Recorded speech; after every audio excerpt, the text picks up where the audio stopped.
오늘 우리에게 주신 하나님 말씀은 창세기 11장입니다. 창세기 11장. 아유, 덥네요. 창세기 11장 27절에서 마지막 32절까지의 말씀입니다. 창세기 11장 27절에서 마지막 절까지 말씀을 한 절씩 교독하시도록 합니다. 제가 먼저 읽겠습니다. 데라의 족보는 이러하니라. 데라는 아브람과 나홀과 하란을 낳고 하란은 롯을 낳았으며 하란은 그 아비 데라보다 먼저 고향 갈대아 우르에서 죽었더라. 아브람과 나홀이 장가들었으니 아브람의 아내 이름은 사레며 나홀의 아내 이름은 밀가니 하란의 딸이요 하란은 밀가의 아버지며 또 이스가의 아버지더라. 사레는 임신하지 못하므로 자식이 없었더라. 데라가 그의 아들 아브람과 하란의 아들인 그의 손자 롯과 그의 며느리 아브람의 아내 사레를 데리고 갈대아인의 우르를 떠나 가나안 땅으로 가고자 하더니 하란에 이르러 거기 거류하였으며 데라가는 나이가 205세가 되어 하란에서 죽었더라. 아멘. 기도합니다. 전능하신 하나님, 주님께서 우리를 사랑하시고 오늘도 기도의 자리에 저희 있게 하시니 감사합니다. 기도가 녹이 슬지 않게 도와주시옵고 하나님, 기도가 날카로운 칼이 되어서 악한 영과의 싸움에 승리케 도와주시며 기도가 적의 심장을 찌르는 강력한 무기가 될 수 있도록 하나님께서 오늘도 큰 믿음을 더하여 주시옵소서. 말씀 있을 때 아버지, 우리는 악한 영의 공격을 이겨낼 수 있사오니 오늘 저녁에도 필요한 말씀을 공급하여 주시어서 우리의 삶의 문제 원인이 어디 있는지를 정확히 분별하고 판단해서 아버지 거기에 대한 대책을 세워나가게 도와주시고 믿음으로 그 문제를 해결하여서 우리가 성경 말씀에 그대로 역사하는 산 증인이 될 수 있도록 하나님께서 붙들어 주시옵소서. 이 시간도 주의 말씀을 듣고자 합니다. 하나님, 저희들에게 말씀하여 주옵소서. 우리 주 예수 그리스도의 이름으로 기도하옵나이다. 아멘. 오늘 시간에는 창세기 강의 71번째 시간입니다. 아유, 71번째라니 엄청나네요. 그렇죠? 71번째. 대단합니다. 71번째. 아브라함의 조상과 그 가문에 왜 저주가 들어왔을까? 회개와 천국복음을 외치는 측면에서 제가 말씀을 좀 다르게 바꿔봤습니다. 원래 제목은 데라의 가정에 주어진 영적 교훈 이렇게 하려고 했어요. 그런데 제가 제목을 급히 바꿔가지고 이렇게 말씀을 증거합니다. 자, 이 데라의 가문이 아브라함인데 아브라함에게 이 암울한 그림자가 들어졌나 그 원인을 한번 살펴보고 그 문제를 해결할 수 있는 방법이 뭐였나. 그리고 오늘 기도는 그 어떤 서론 문제 제기와 그게 배경들에 관한 이야기고 오늘 주일날 제가 이 문제의 답은 이제 정확하게 이제 하나씩 다시 말씀을 증거할 겁니다. 그래서 시리즈로 이어지니까 주일날도 기대하시기 바랍니다. 자, 오늘은 그러면 아브라함의 조상과 그 가문에 왜 저주가 들어왔는가? 그 원인을 뭐든지 원인이 있잖아요. 그 원인을 알아야만이 거기에 대한 처방책 해결책을 찾을 수가 있는 거죠. 원인을 모르니까 맨날 반복하는 거 아니에요.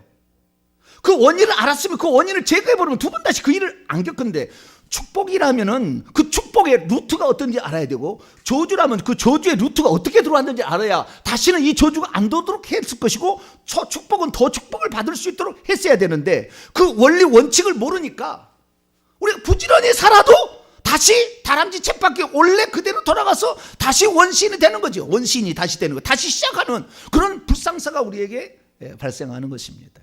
그래서 우리가 기왕 예수 그리스도를 믿었을 때 업그레이드 되지 않겠습니까? 할렐루야. 업그레이드 되려면 문제 원인을 파악하는 능력을 우리가 확보하게 된다면 어떤 본문을 우리가 성경을 듣더라도 이 본문에서 우리가 나에게 지금 어떤 문제가 있고 이 문제는 이 믿음의 사람들이 어떻게 극복했는지를 그들의 그 어떤 그 삶을 잘 뒤쳐서 해보면은 그 분명한 원칙이 있다는 거죠.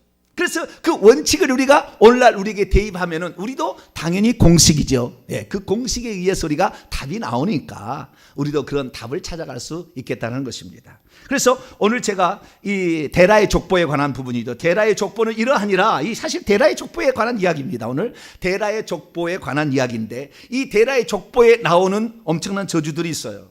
최소한 3가지 저주가 나옵니다. 이 저주는 대체 무엇인가?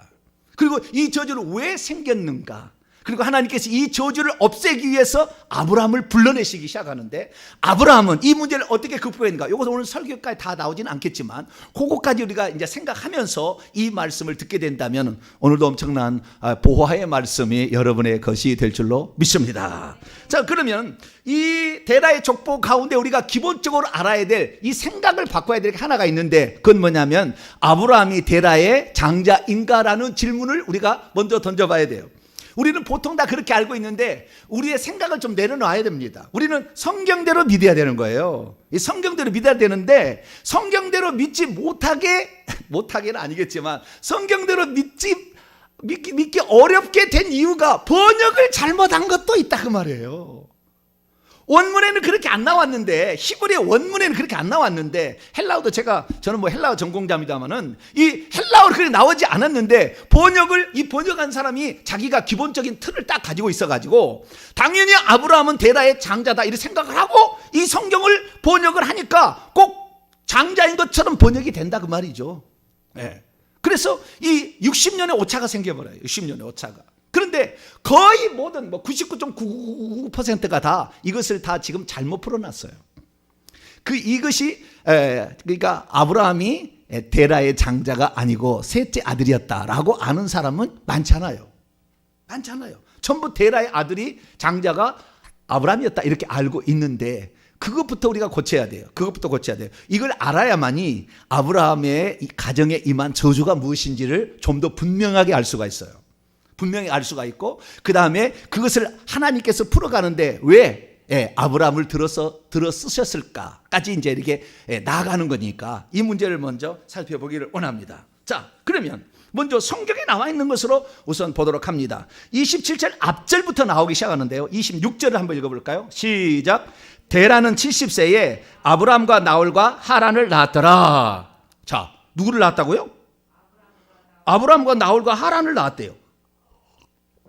그러면 우리가 생각할 때 데라는 70세에 아브라함과 나홀과 하란을 세 쌍둥이를 낳았나? 그런 사람은 한 사람도 없었죠. 그걸 혹시 생각하시는 분 손 한번 들어보세요. 아브라함이 70세에 세 쌍둥이를 낳았던 모양이구나. 그렇게 이해한 사람은 아무도 없더라고요. 희한하게. 그렇죠? 아무도 그렇게 생각 안 해요. 왜 안 한 줄 아세요?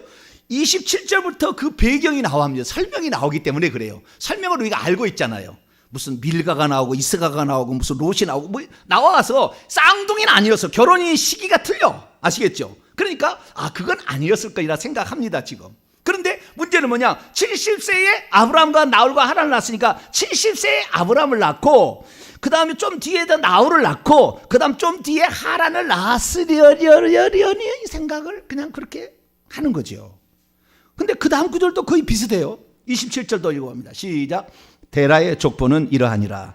데라는 아브라함과 나홀과 하란을 낳고 하란은 롯을 낳았으며. 자, 여기도 보니까 데라가 아브라함과 나홀과 하란을 낳았다니까, 그러면 틀림없이 아브라함이 장자겠구나 이런 생각을 하는데, 성경을 이 부분뿐만 아니라 창세기를 자세하게 읽은 사람은, 한글 성경으로 자세하게 읽은 사람은 당연히 아브라함이 장자라고 생각을 합니다. 왜냐하면 그 뒤에 그렇게 나오거든요.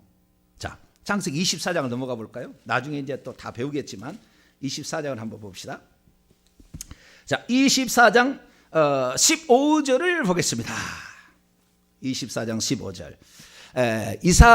이삭의 아내를 구하기 위해서 아브라함이 늙은 종을 나홀의 성에 파송을 하게 되는데, 그때에 나오는 그 이야기 가운데 한 부분입니다. 15절에 읽습니다. 시작. 말을 마치기도 전에 리브가가 물동이를 어깨에 메고 나오니 그는 아브라함의 동생 나홀의 아내 밀가의 아들 부두엘의 소생이라. 그녀는이라고 해야 되겠죠. 근데 한글로는 그녀와 그를 구별하지 않습니다. 구별하지 않는데, 영어로는 그녀는 뭐예요? 아브라함의 동생인 나홀의 아내였던 밀가의 아들 부두엘의 소생이다. 이렇게 나와요. 그러니까 나홀이 누구였다고요? 아브라함의 동생이었다.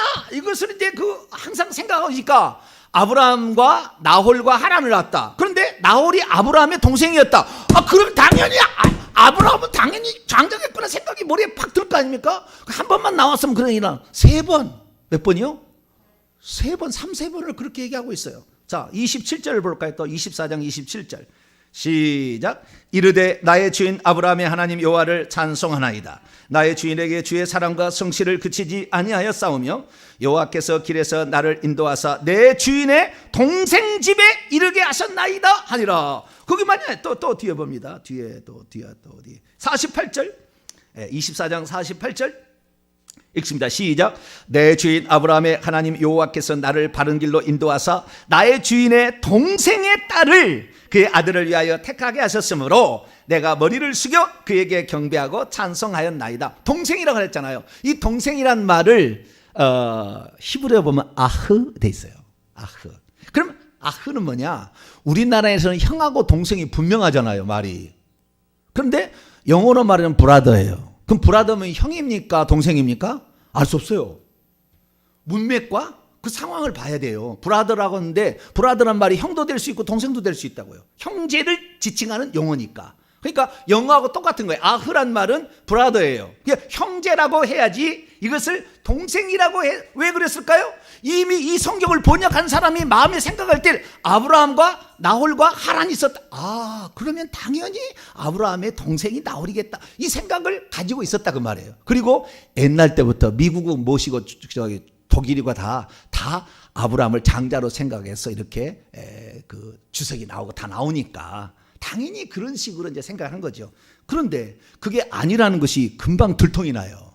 들통이 나요. 근데 이 들통이 날 수밖에 없는 이유가 이제 뒤에 나옵니다. 그런데 여기에서 문제가 왜 제가 이 문제를 하냐면요. 여기에 우리가 절대 연도가 있습니다. 절대 연도가. 그러니까 성경에 나와 있는 절대 연도가 있는데 이것이 솔로몬이 성전을 세웠던 연도가 나와요. 그 연도가 절대 연도예요. 변하지 않는. 정확한 연도. 그래서 거기에서 계산을 계속 해 나가는데요. 이 우리가 지금까지 데라의 족보까지 봤지만 우리 믿음의 조상인 아담, 셋, 에노스 쭉쭉 해가지고 노아 나오고 그 다음에 뭐 아르박사 나오고 쭉 나와가지고 데라까지 아브람까지 나왔잖아요. 아브람, 이삭, 야곱까지 전부 메세에 낳았다는 말이 다 나와요. 첫 아들이 아니라 대를 이은 사람을 메세에 낳았다고 딱 나와 있습니다.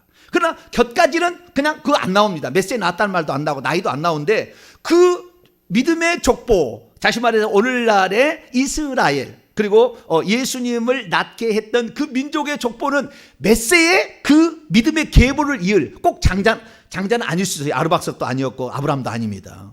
그래서 아니지만 저우지간 그 믿음의 계보를 이은 사람을 메세에 낳았다고 다 나와 있기 때문에 추적하면은 BC 2166년에 아브라함을 낳았다고 딱 나옵니다. 그런데 그때 아브라함을 어떻게 낳았냐? 70세에 낳았다고 계산을 한 겁니다. 몇 세에 낳았다고요? 70세. 데라가 70세에 아브라함을 낳았다. 계산하면 2166년이 나와요. 여러분의 주석책이나 지금 성경책이 다 2166, 99.99% 그렇게 나왔을 거예요. 그 관주나 이거 주석책이 이렇게 있다 보면 그게 나와 있어요. 근데 그게 틀렸어요. 왜 틀렸느냐? 지금부터 제가 말씀을 우선 드리고 그 다음에 저주 문제로 들어가도록 합니다. 자, 바로 알 수가 있습니다. 자, 27절부터 보는데요. 데라가 아브라함과 나홀과 하란을 낳았어요. 세 아들을 낳았는데요. 근데 하란은 자 보세요. 하란은 롯을 낳았죠. 롯의 아버지잖아요. 그죠? 하란이 롯의 아버지예요. 그런데 하란이 롯만 낳은 것이 아니라 둘을 더 낳습니다. 밀가를 낳고 이스가를 낳아요. 딸 둘을 또 낳았어요.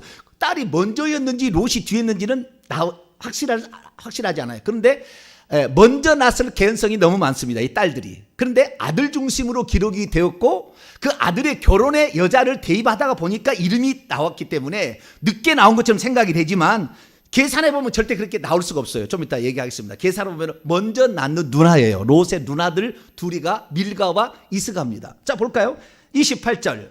하란은 그의 아버지 데라보다 먼저 고향 갈대아우르에서 죽었다. 그러면은 하란과 나홀과 아브라함과 데라는 어디에 살았다는 거예요? 갈대아우르에 살았다. 이걸 알 수가 있죠. 갈대아우르에 있을 때 태어난 거다. 이것이 이제 28절의 이야기고 29절에 정확하게 이제 이 정보가 나옵니다. 29절 읽습니다. 시작. 아브라함과 나홀이 장가들었으니 아브라함의 아내 이름은 사레며 나홀의 아내 이름은 밀가니 하란의 딸이요 하란은 밀가의 아버지며 또 이스가의 아버지더라. 아브라함과 나홀 그 다음에 하란인데 여기에 아브람과 나홀이 하란의 딸들과 나홀은 하란의 딸인 밀가와 결혼했다고 그러잖아요. 두 딸이 있는데 밀가와 이스가가 있는데 하란이 두 딸을 낳는데, 그러면은 아브람과 나홀은 하란의 동생이겠어요? 아브람이 하란의 형이겠어요? 안 돌아가기 시작합니까? 286 시대 가지고 이제 벌써 안 돌아가려고 그래요. 나이가 벌써 50대가 넘어가면은 이게 조금 이게 그런가 봐요. 나이도 무시를 못해요. 몸도 잘 안 움직이고 이렇게 하는 거예요. 자, 나홀이라는 거 두 번째 나오는 결론부터 얘기하고 그냥 해야 쉽게 빨리빨리 시간이 없으니까 하도록 하겠습니다. 나홀은 둘째 아들이고 아브람은 셋째 아들이고 하란이 첫째 아들입니다. 첫째 아들 하란이 롯을 낳았고, 언제지만 그 전에 낳았을 거예요. 밀가하고 이스가라는 딸들을 낳았다는 거예요. 근데 데라의 둘째 아들인 나홀이 누구하고 장가를 들었냐면은 자기의 형의 딸하고 결혼을 한 거예요. 옛날에는 없을 때는 가인도 자기 형제하고 결혼한 거예요. 처음에는. 아시겠죠? 형제가 결혼하지 말라는 언제 나오는 거예요? 율법책에 나오는 거예요. 모세 시대에 비로소 BC 1406년경에 그것을 처음으로 주어진 겁니다. 그전에는 그렇지 않았어요. 그러니까 그 전에는 그 혈통의 믿음의 가문과 혈통의 가문을 유지하기 위해서 어떤 그런 인척 간의 결혼이 있었다는 거예요. 그래서 있었으니까, 자, 그러면 하란의 전부 동생들이야. 둘은 동생들이야지 아브라함이 형일 수는 절대 없다는 거예요. 절대 없다는 것입니다. 자, 그러면 이스가는 또 누구냐? 이스가에 대한 해석이 초대교회 어거스틴부터 얼마 지나서 300년 어간에 설명하는데, 이스가가 사례가 아니었나? 이런 해석이 아주 많이 있습니다. 아주 많이 있어. 그런 주석책이 엄청 많아요. 이스가가 누구라고요? 사례에 대한 다른 이름이 아닌가라고 생각하기도 합니다. 근데 그것은 성경에 안 나왔어요. 만약에 그것이 맞다고 한다면 굳이 이스가의 아버지라고 해서 사례의 아버지라고 해야지. 그러니까 아닐 거라고 저는 봅니다. 저는 아닐 거라고 보는데, 그런데 주석책에는 그런 어거스틴부터 무슨 제롬이나 수많은 교부들이 다 그렇게 해석을 했더라고요. 했는데 그것은 뭐 무시해도 됩니다. 그건 해석을 그렇게 하고 싶다니까 하시라고 그러고, 우리가 아는 것은 나홀이 최소한 하란의 동생이라는 것이고, 그 다음에 아브람도 사례하고 결혼했는데 사례를 이스가로 봤다는 것은 벌써 그 동생일 가능성이 매우 점쳐지는 것이다 이거죠. 아시겠죠? 자, 그런데 문제는 뭐냐? 데라가 몇 살에 죽었냐 이거죠. 자, 데라는 32절 봅니다. 32절 시작. 데라는 나이가 205세가 되어 하란에서 죽었더라. 그럼 하란에서 죽었으면은 하란으로 갈대우르에서 하란으로 갔겠죠. 31절이 갔다고 얘기가 나옵니다. 시작. 31절 시작. 데라가 그의 아들 아브라함 셋째 아들과 하란 첫째 아들의 아들인 그의 손자 롯과 그의 며느리 아브라함의 아내 사레를 데리고 갈대우르를 떠나 가나안 땅으로 가고자 하더니 하란에 이르러 거기 거류하였으며, 이렇게 말하고 있습니다. 그래서 이 데라는 하란과 나홀과 그 다음에 아브라함을 낳았고, 하란은 밀가와 이스가와 롯을 낳았어요. 최소한 밀가는 나홀한테 시집을 가서 여기서 짬매졌고, 그 다음에 롯이 이제 있는데 하란이 갈대우르에서 우선 죽어버렸어요. 아버지보다 먼저 죽었어요. 이것이 저주입니다. 좀 이따 살펴보세요. 이거 저주예요. 아버지보다 먼저 죽는 것은 저주예요. 하란이 일찍 죽은 거죠. 아버지보다 먼저 죽었어요. 그리고 롯이 있었으니까 롯을 데리고 나가는데 나홀은 놔둡니다. 나홀과 밀가는 놔두고 아브라함 막내 아들과 그 다음에 막내 아들을 결혼시킨 사레와 그 다음에 조카 롯, 아버지가 없으니까 자기 할아버지가 데리고 하란으로 가서, 하란에 지도책이 오늘 있어야 되는데 지도책을 까먹었네. 그 하란에 갈대우르에서 티그라 유브라스 강의 상류 그쪽이 이제 좀 더 올라오면 하란인데, 그 하란에 멈춰 있었어요. 여기가 바로 수리아 또는 아람 나라의 옛날에 수도 역할을 한 것이 아람 나라인데, 여기에 지금 멈춰 있었다 얘기를 합니다. 자, 그런데 205세 때 죽었대요. 자, 그러면은 아브라함이 몇 살 때에 하란을 떠났는지 볼까요? 자, 12장입니다. 12장 4절입니다. 12장 4절 시작. 이에 아브라함이 여호와의 말씀을 따라 갔고 롯도 그와 함께 갔으며, 아브라함이 하란을 떠날 때 75세였더라. 할아버지가 이 롯을 데리고 왔는데 할아버지도 죽었어요. 그러니까 이제는 떠안을 수밖에 없죠. 롯을 누가 아브라함이 그래서 삼촌이니까 떠안을 수밖에 없겠죠. 그래서 데리고 나왔는데 그때 나이가 몇 세였어요? 75세였어요. 그러면 아버지가 하란에서 205살에 죽고 그때 아브라함이 하란을 떠날 때 75세였으니까 205세에서 75세를 빼면은 130세에 하란이 아브라함을 낳은 거죠. 그런데 자 26절을 다시 봅니다. 26절 11장 26절입니다. 성경 원문을 히브리 원문을 제가 지켜갑니다. 데라는 70세를 살았다. 그리고 아브라함과 나홀과 하란을 낳았다. 또는 아브라함과 나홀과 하란의 아버지가 되었다.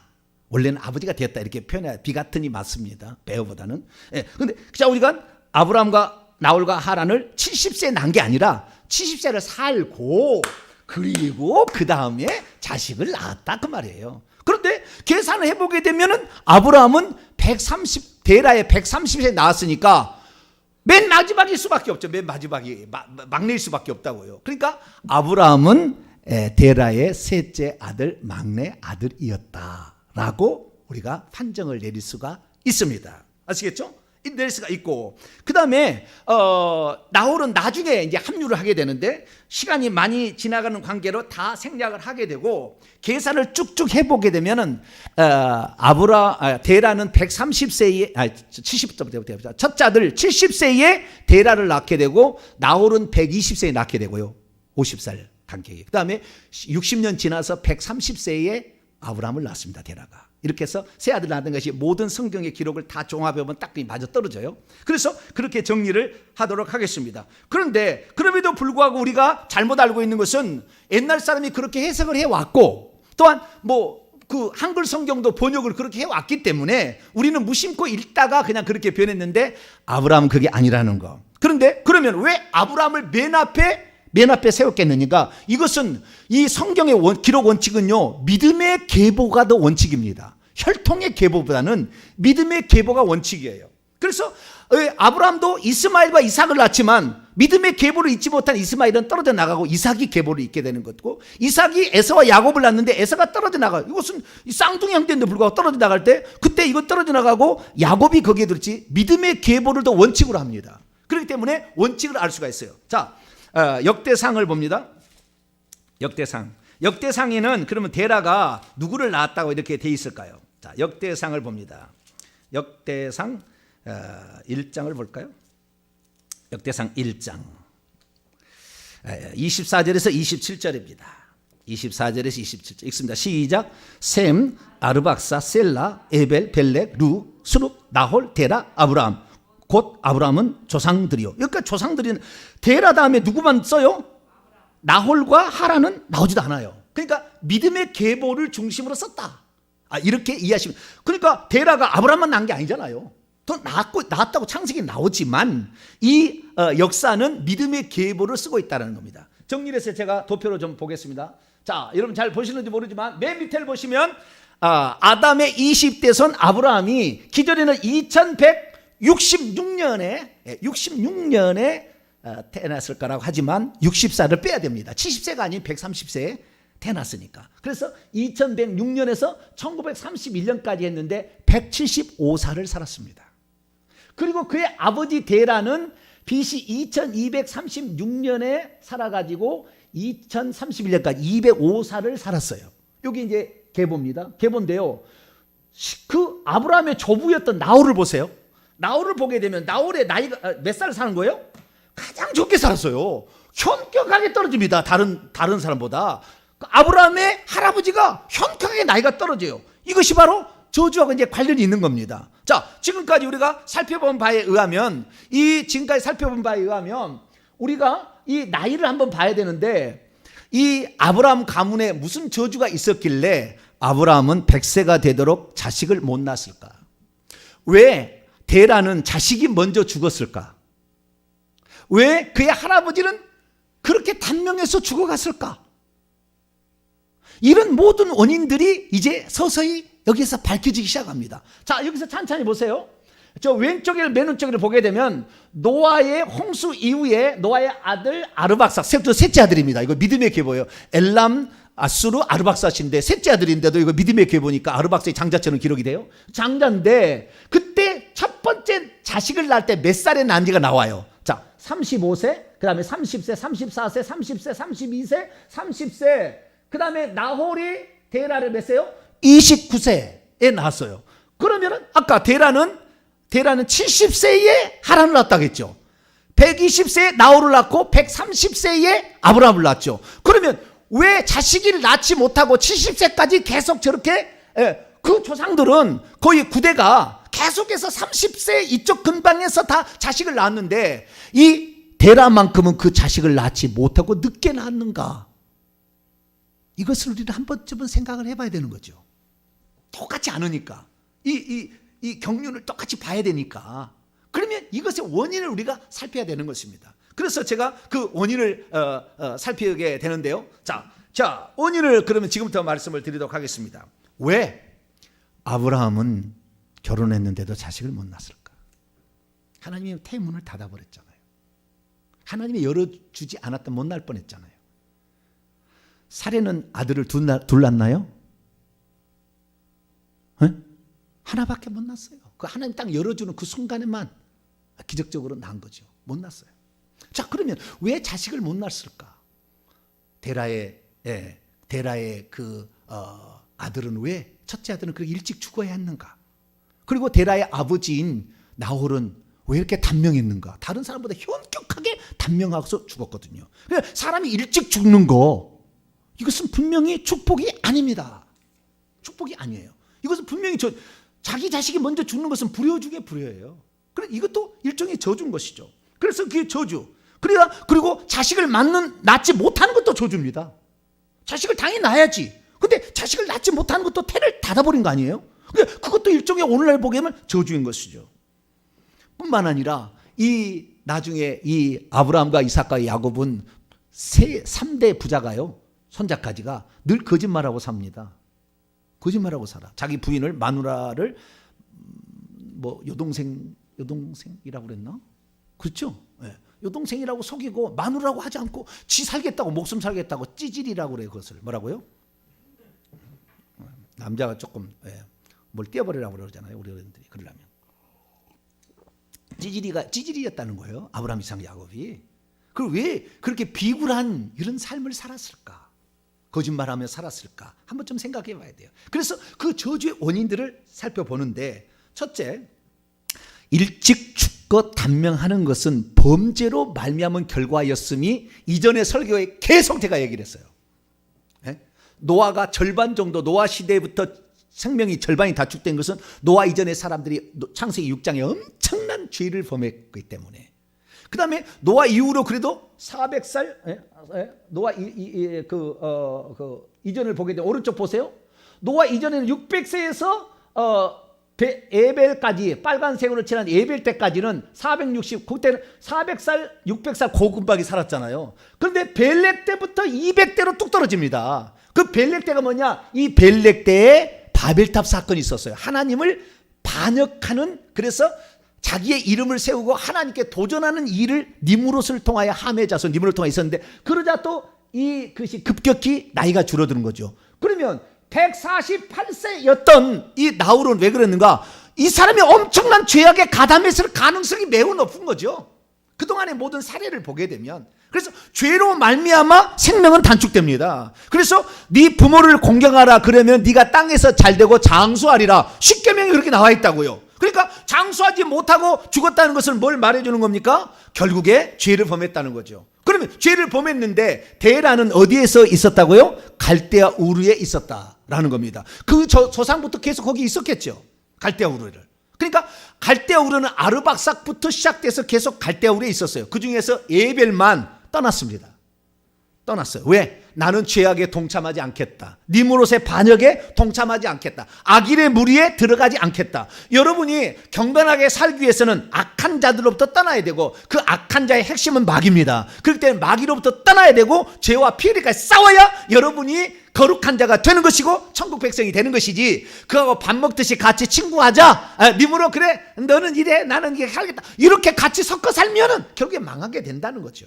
그러니까 이 단명한 원인은 무엇입니까? 니무롯의 그 죄악의 행위에 동참했을 가능성이 매우 많습니다.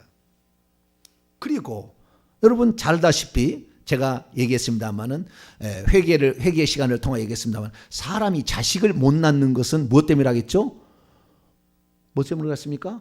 조상 숭배, 우상 숭배를 했을 때에 씨가 손이 작다 얘기했잖아요. 제사를 많이 지낸 집안은 머리가 정신 이상자가 나와요. 그 다음에 자식이 손이 귀해요. 아들이 귀합니다. 이것이 바로 우상 숭배의 결정적인 흠이었다는 것이 모든 17년간의 모든 데이터를 통해서 결론적으로 나온 거거든요. 그러면 데라는 어떤 사람이었느냐? 데라는요, 우상 숭배자였어요. 그러니까 우상 숭배 때문에 자기의 자식이 일찍 죽고, 첫째 아들이, 셋째 아들은 자식을 못 낳는 일까지 들어가게 된 거죠. 자, 여호수아서 24장을 봅니다. 이 데라가 얼마나 우상 숭배자였는지 성경 외의 기록을 보면요, 매달마다 달마다 신이 달랐답니다. 12개의 신을 매달마다 숭배했다고 나와요. 다른 그 기록들을 보게 되면, 자, 여호수아서 24장, 갈대아 우르에 있을 때 왜 하나님께서 불러냈는가? 여기에 부분에서 2절과 3절, 여호수아서 24장 2절과 3절 읽습니다. 시작. 여호수아가 모든 백성에게 이르되 이스라엘 하나님 여호와께서 이같이 말씀하시기를, 옛적에 너희의 조상들 곧 아브라함의 아버지 나홀의 아버지 데라가 강 저쪽에 거주하여 다른 신들을 섬겼으나 내가 너희의 조상 아브라함을 강 저쪽에서 이끌어내어 가나안 온 땅에 두루 행하게 하고 그의 씨를 번성하게 하려고 그에게 이삭을 주셨다. 이렇게 강 저쪽에, 이 강은 유브라데스 강입니다. 그래서 메소포타미아라는 말, 메소라는 말은 중간이라는 것이요, 포타미아라는 것은 두 강을 말하는 겁니다. 메소포타미아는 두 강 사이의 땅을 일컫는 말이에요. 그런데 메소포타미아를 히브리어로는 아람 나하라임이라고 되어 있어요. 아람 나하라임. 아람이라는 거 있죠. 아람. 아람이라는 아람 나하라임은 두 강이라는 말입니다. 두 강 사이에 아람이라는 거예요. 그래서 신명기 보게 되면은 내 조상은 아람 사람으로서 이런 얘기가 상세기 나오죠. 이렇게 내 조상은 아람 사람이었어. 그래서 그 두 강 사이에 살았음을 말해주고 있는데, 갈대아 우르에서 데라가 다른 신들을 섬겼다는 거예요. 그것이 바로 여기에 나와 있는 우상 숭배 자였다는 것입니다. 데라가. 자, 그 뒤에 또 볼까요? 24장 14절로 15절을 또 볼까요? 그래서 이 여호수아가 그 이제 모압 평지가 아니라 세겜에 모아놓고 이제 정복을 끝내고 너희들이 이제 각지 12지파로 살아야 되는데 어떻게 살 것인가 권면하는 말이 나오는 겁니다. 14절 15절 시작. 그러므로 이제는 여호와를 경외하며 온전함과 진실함으로 그를 섬기라. 너희의 조상들이 강 저쪽과 애굽에서 섬기던 신들을 치워버리고 여호와만 섬기라. 만일 여호와를 섬기는 것이 너희에게 좋지 않게 보이거든 너희 조상들이 강 저쪽에서 섬기던 신들이든지 또는 너희가 거주하는 땅에 있는 아모리 족속의 신들이든지 너희가 섬길 자를 오늘 택하라. 오직 나와 내 집은 여호와를 섬기노라. 너희의 조상들이라고 얘기했을 때는 데라만 그랬다는 게 아니라는 거잖아요. 데라 이전에, 아까 얘기했던 데라 이전에 나홀이 일찍 죽었잖아. 일찍 148세 일찍 죽었는데 그 위에 200세로 뚝 떨어진 이유는 뭡니까? 나홀 루벨레까지가 우상 숭배와 아주 밀접한 관련이 있었을 것임을 성경은 우리에게 말해주고 있는 거예요. 그래서 특별히 가장 중요한 게 나홀이라는 사람이 있는데 3, 4대에 그 저주를 묻겠다 하듯이 이렇게 해서 그 후대에 이런 저주가 나타나기 시작한 거예요. 일찍 나타날 수도 있고 늦게 날 수도 있다. 3, 4대까지 묻겠다는데 2대 만에 3대 만에 드러나기 시작한 겁니다. 그래서 우상 숭배의 저주로 말미암아 하란이 자기의 첫째 아들이 일찍 죽어요. 일찍 죽습니다. 일찍 죽고 그 다음에 자기의 셋째 아들은 자식을 낳지 못하는 그런 상태로 살 수밖에 없었죠. 그리고 이 데라의 아버지가 일찍 죽었어요. 왜? 우상 숭배의 행위에 매우 가담했을 가능성이 있습니다.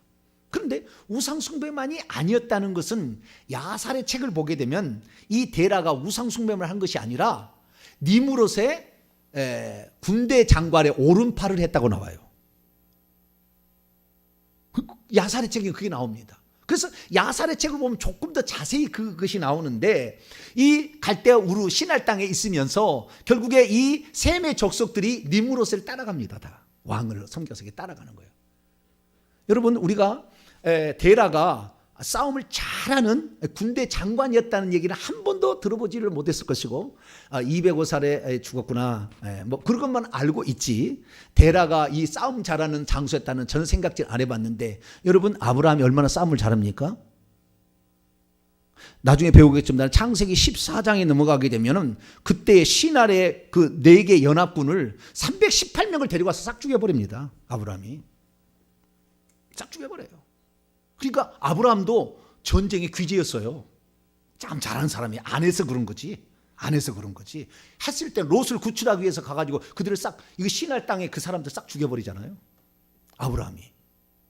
그러니까 싸움을 아주 잘했을 가능성이 개연성은 좀 있어 보입니다. 그러면 그 니므롯이 그때도 살아 있었는데 이 니므롯이 이 데라를 자기 오른팔로 쓸 때 어떤 일이 있었느냐? 이 데라를 아주 신뢰합니다. 니므롯이. 그러니까 우상을 돌과 나무로 우상을 숭배하고 또 뭐 해와 달과 별들을 우상으로 숭배하는 이런 일들을 자행했고 4달마다 신을 만들어 가지고 우상을 숭배하게 되는데 니므롯이 이제 그런 것을 다 조장을 하게 되고 그런 우상을 숭배하게 됩니다. 근데 그 우상을 숭배하게 될 때에 어떤 일이 있었느냐? 이런 일이 있어요. 그러니까 왜 저주가 나왔던지 구체적으로 조금 더 살펴보기 위해서 제가 말씀을 드리는 거예요. 셋째 아들 아브라함을 낳았을 때에 아브라함이 니므롯의 대소 신료들을 초청해서 잔치를 엽니다. 자식을 낳았다고. 그래서 축하 계획으로 그때 니므롯의 제사장들도 오고요. 그 점을 치는 사람들 있잖아요. 이런 사람들과 현일도 와서 참여를 하게 되는데 그날 잔치를 여는데 하늘에 별이 갑자기 나타났어요. 그 별이 나타났는데 별이 선사같이 날아가더니 큰 별 4별을 싹 이거 먹어버리는 거예요. 큰 별 4별을 이렇게 딱 먹어버리는 거예요. 그러니까 그 장면을 그 잔치에 있었잖아요. 밤에까지 잔치를 했던 모양이죠. 그것을 보고 깜짝 놀랍니다. 그래서 이 니므롯 왕의 대소 신료들이 이제 얘기를 하는 거예요. 생각을 하는 거예요. 만약에 이 사실을 우리의 왕에게 보고하지 않았다가 나중에 진짜 아브라함이 낳은 아들이 뭔가를 큰 일을 이룰 것 같은데 우리 주인을 죽이게 되면 근데 나중에 이제 이것이 다 아브라함의 후손으로 진짜 죽이게 됩니다만은 자 우리 주인을 죽이게 되면 우리 주인이 너희들이 그때 왜 나한테 얘기를 안 했느냐라고 야단을 칠 것 같으니까 그들이 돌아가면서 고민을 하다가 왕에게 보고를 해야 되겠다라고 생각해서 그들이 왕을 찾아가가지고 니므롯 왕에게 사실은 우리가 아브라함의 잔치를 해서 갔는데 자식을 낳았다고 잔치를 했는데 이런 일이 있었습니다. 보고를 하니까 당장 아브라함을 부릅니다. 그래서 네 아들을 내놓아라. 네 아들이 있으면 이 나라가 평온치 못할 것이다. 이렇게 얘기합니다. 그러면은 아브라함은 어땠을 것 같아요? 카카 명령하시오니 드리겠나이다. 조금만 기다리소서. 그렇게 얘기를 했을까요? 아브라함이 흔들립니다. 여기서 아브라함이 흔들려요. 자식을 과연 니므롯에게 바쳐서 죽일 것인가? 아니면 자식을 살릴 것인가? 자식을 살렸다가는 지 목도 달아날 수 있는 형편이잖아요. 그러니까 여기서 고민을 합니다. 그러면서 최종적으로 왕에게 말합니다. 왕이여 3일만 말미를 주소서. 반드시 왕에게 바치겠습니다.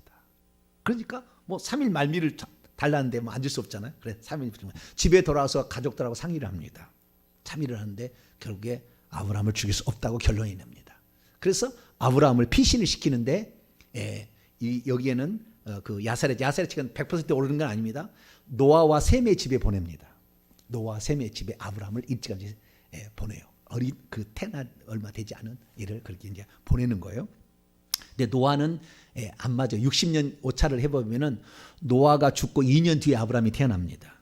근데 옛날에 60년 계산을 하면은 아브라함과 노아는 58년을 동시에 산 걸로 나와요. 그러나 그건 틀렸어요. 계산해 보니까. 그래서 노아가 2년 전에 아브라함한테 2년에 죽었기 때문에 노아 집에 갔다는 것은 아니고요. 셈의 집에 간 건 분명한 것 같아요. 그래서 셈에 가가지고 거기서 신앙 교육을 받았기 때문에 아브라함이 하나님의 사람으로 쓰임을 받게 되는 그런 원인이 되는 거죠. 그래서 대신 이제 아브라함을 가져갈 수 없으니까 자기 시녀의 아들을 대신 가지고 갑니다. 그러니까 니므롯이 그 시녀의 그 아들 태어난 그때 같이 태어난 모양이에요. 시녀가 아들을. 그래가지고 그 아들을 땅에 머리를 깨서 죽여요. 니므롯이 깨서 죽입니다. 깨서 죽이니까 이 사건 이후로 하나님께서 하란을 데려가는 거예요. 네가 억울하게 남의 자식을 죽였으니 너도 죽여야 된다. 근데 여러분 성경을 보세요. 잠깐 봅니다. 28절을 봅니다. 11장 28절. 하란은 그의 아버지 데라보다 먼저 고향 갈대아로 죽었다라고 했잖아요. 여기에 먼저라는 말이 보다 먼저라는 말은 의역입니다. 원문에 그렇게 안 돼 있어요. 하란은 그의 아비 데라의 눈 앞에서 목전에서 죽었다 이 돼 있어요.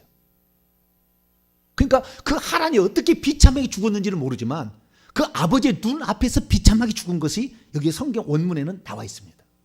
그러니까 자기 아들이 장자가 비참하게 죽은 걸 봤고, 또한 셋째 아들은 자식을 못 낳기 때문에 결국에 어디 갈 때도 그 아들을 데리고 가는 이런 일이 있었죠. 그래서 우리가 오늘날 저주받은 모든 문제는 우리 조상들이 내가 짓지 않았지만 우리 조상들이 지은 죄가 억울하게 사람을 죽이면 억울한 일을 당하는 일이 나오게 돼 있다.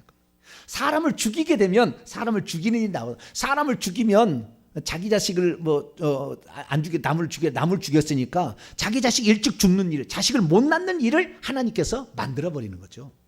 그래서 이 모든 저주들이 그냥 우리가 오늘 받는 것이 아니라 우리가 어떠한 죄를 지었느냐에 대한 그 죄의 결과를 받는데, 성경은 오직 그렇습니다. 회개를 하게 되면 그 모든 죄를 사하신다. 할렐루야.